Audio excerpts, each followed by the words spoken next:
So, we have already talked about these inferences.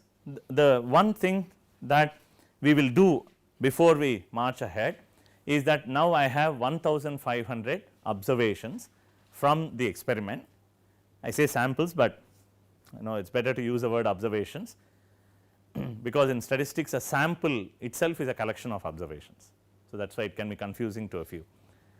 I partition this 1500 observations into 2 data sets. It is like I have a big question bank, question and answer bank as an instructor, and I want to use a portion of that for training the students, assignment problems and so on, and another portion for testing, for exams and so on.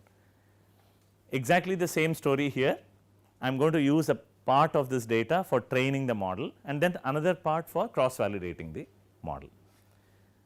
How should I partition it? How many observations should I keep in the training and in the test and so on? There are no definitive answers to those questions.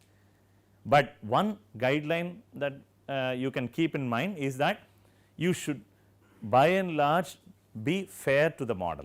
That is, try and include features in the training data set over which you want the model to learn very well and have similar features in the test data. Maybe some additional features, but not too much that is absolutely not seen within the model at all. So, for example, you should not systematically include only low frequency content in the training data and then have all the medium and other frequencies in the test data. Then your model can fail miserably because your model has not seen, right. It is like I have trained students how to answer in detail, given sufficient time how they answer, but I have not trained the students in answering quickly, which the coaching centers actually are very good at, right. They will train you how to answer quickly, but unfortunately they do not necessarily train you in thinking that you have to inculcate because they have their own agenda. As an individual, you will have to go back to your desk and say, well, you know, now I have lot of time, let me develop my conceptual abilities. There is no room for that in a training session in a coaching center. But here there is nothing like that. You have to be fair to the model and judiciously divide the data into training and test data, and there is a body of literature that gives you more guidelines and so on. For now we will keep things simple. That is one point. The second point is, remember I said we are going to build a model that explains changes around an operating point.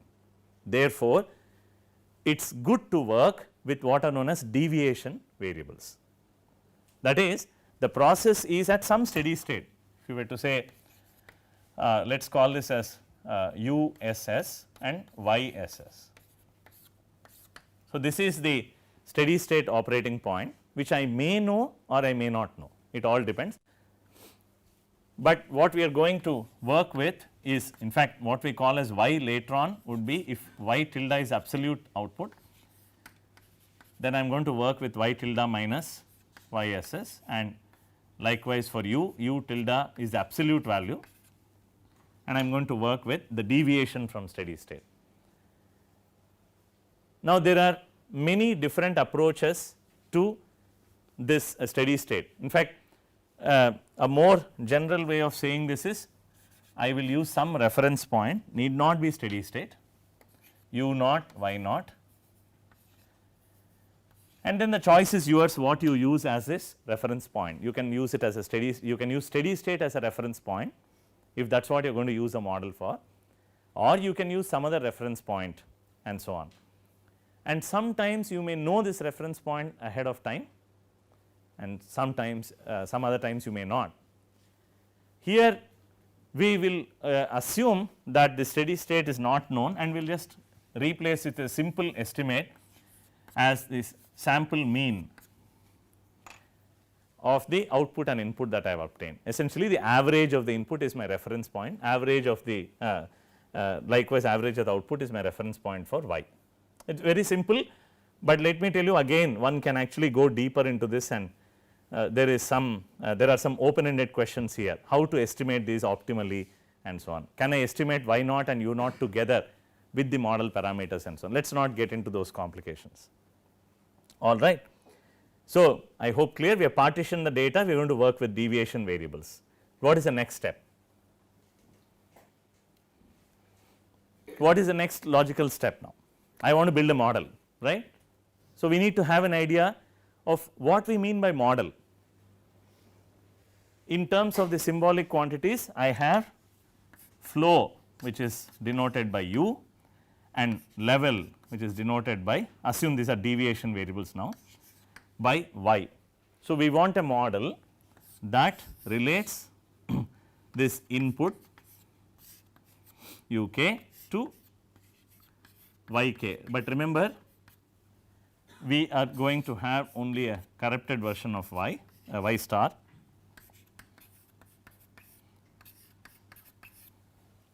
So, this is the G. What I am given is the input and the measured output data. It is a very, there is a very important point to note here. We are saying only the output is known with error, input is known free of error. This is the classical case in system identification. There is another large body of literature which is present in identification, econometrics, biomedical engineering and a lot of other domains where the input is not known, is known only with error, it is not known accurately. You would not have the true input with you, you would have only a measured input with you. That is the case, suppose I want to build a model between temperature and relative humidity for the atmosphere, right. It cannot be cast in the classical system identification setting because both, which would be the input and which would be the output by the way, if you were to build a model between temperature and relative humidity. Thermodynamics, physics, whatever, what does it tell you? You are not so sure. That is not good. Temperature would be what? Okay, I thought you are having temperature just listening to this question. No, no. Okay. So, correct. So, we would think of temperature as being the input, as being the cause and the relative humidity being the effect, correct. Now, unlike here, I can't go and change the temperature. Thankfully, nobody can change the atmospheric temperature, it has to change on its own. So, I only observe the temperature changes and I only observe the relative humidity changes and then build a model. The moment I say I observe, both the input and output are known in error. That is called the EIV case, errors in variables case, that is a different kind of framework and we do not talk about it in this course. 99.99% we do not talk about it, I do mention it briefly occasionally, that is about it. So, remember that we assume throughout the course that the input is known without error unless stated otherwise, whereas the output is always assumed to be known with error. Now, the goal in for us is given u and y, we want to get a model for G. And in doing so, we have to admit the fact that there is a stochastic term V, right. So, the focus is always on G, while acknowledging that there is a stochastic term. Now, what do we mean by a model for G? Some kind of a mathematical equation, right. Because this is a discrete time system, we think of a difference equation because we are building a dynamic model. If it was a continuous time system that we are looking at, then we would think of a differential equation, but here it is a discrete time system. So, we hope to develop eventually some kind of a difference equation for a description for G. But to get to that, remember a difference equation, suppose I am thinking of this kind of a difference equation, y k plus a 1 y k minus 1 plus maybe a 2 y k minus 2 and so on. I do not know how many terms to include. Likewise, on the right hand side there could be b naught u k, if I am looking at linear systems, b 1 u k minus 1, I do not know how many terms to include. In fact, on the right the system may have a delay, we do not know, then I do not know what is the first term on the right hand side. So, there are several decisions that I have to make before I go ahead and fit a model.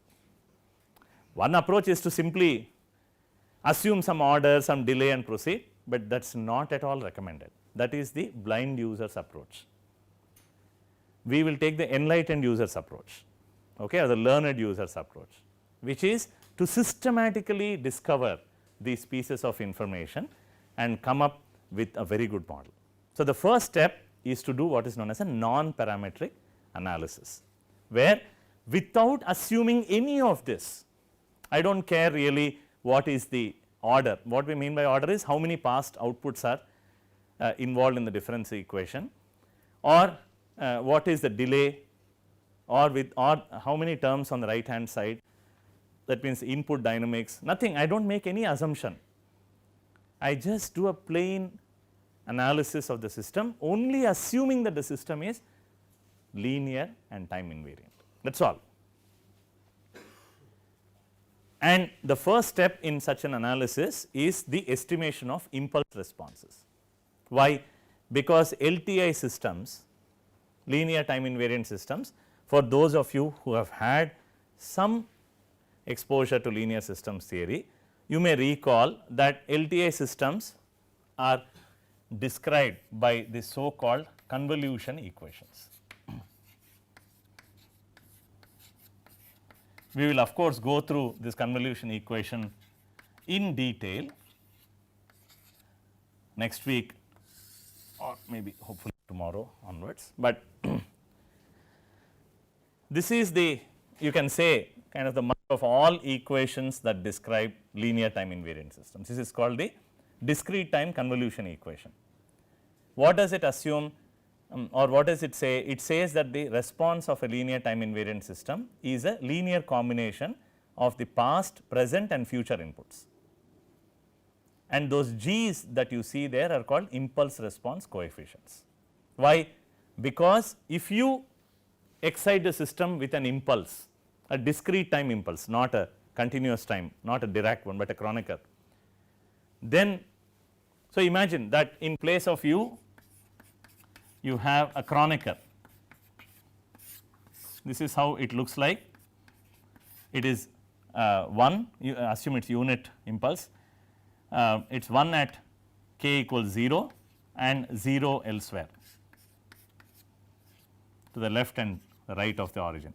So, imagine replacing substituting for uk with this delta, what you will be left with is the impulse response coefficient Gk, and that is why the G's are called impulse response coefficient. That is, if I punch the system and withdraw, the response that I see is impulse response. The input may last only for one instant, the input not may, the input lasts only for one instant, but the response lasts for some time, correct. Imagine that there is a pendulum and you just punch it, imagine that you are able to do it like an impulse. You have withdrawn the force, but the pendulum continues to respond for a while, that is your impulse response, right.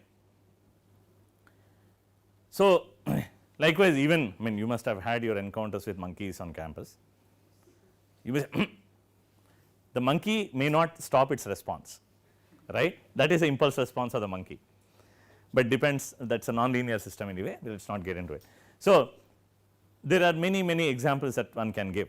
Now, why are we turning to this kind of an equation?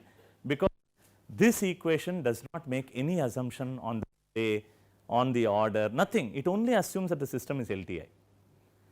So, it is a good idea first to get to look at this impulse response coefficients, and obviously when you look at it from a system identification perspective, what you are given, so this convolution equation can be viewed by many people in many different ways. For a person in system identification, y and u are given, right. You have to be very careful here. What I have actually written is for, let me be more precise here, what is actually what I have written is for y star, for G, not for y. This is for G, that means it actually relates u to y star, but for now ignore noise, okay, ignore that v is present. This is just a preliminary analysis, therefore, we shall ignore v and assume y star to be y. Anyway, this is not the final model that we are going to work with, okay. Or you can say it is a prediction, does not matter, for now assume that there is no noise, that is how you treat it as technical, we will make a more technically correct statement later on. Now, you are given y and u, input and output data. What remains to be known? The impulse response coefficients, right. What do I do with those impulse response coefficients? Do I go and have a party, or it's some laddu that I will eat? It is a laddu. As far as LTI system is concerned, it is a big laddu, it is a big treasure, because once I know the impulse response coefficients, I can predict the response of the system to any other input, right. At the moment I do not know G, I know U. So, I am out to estimate G. The day I know G, at the point at which I know G, then I can use this model now to predict the response of the system to any other unknown arbitrary input U. That is the idea with which we want to estimate G. Not only that, I want from the estimate of the impulse response coefficients, I can also figure out the delay. But before I do that, I have to make some modifications here for practical reasons, because one, it has infinite number of unknowns which I cannot estimate, and two, I have cut down also restricted the lower subscript to 0, assuming that the future inputs would not affect the present output. That means, we are assuming causality, we are assuming causal systems. The level, the flow change at a later time, why should I expect that to affect the level now? Under open loop conditions, that is not true at all, there is no connection between that.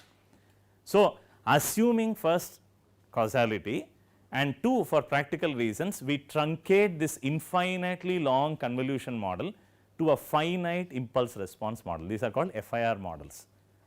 Now, I estimate these coefficients using some estimation algorithm. I have used a least squares approach, and the plot is shown here.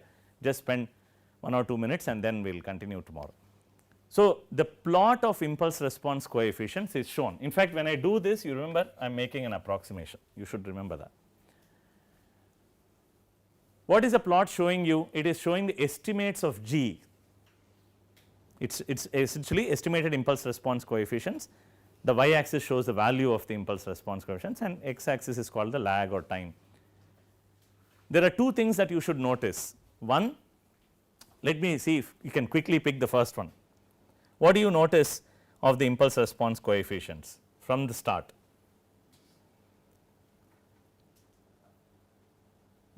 What can you say by looking at the impulse response coefficients as to when does it actually start responding significantly? What do you think? Second, that is actually at time 1, our time count starts from 0. The second impulse response coefficient is the most significant one. Now, you have to understand this, we have estimated the impulse response coefficients, we have not experimentally generated this.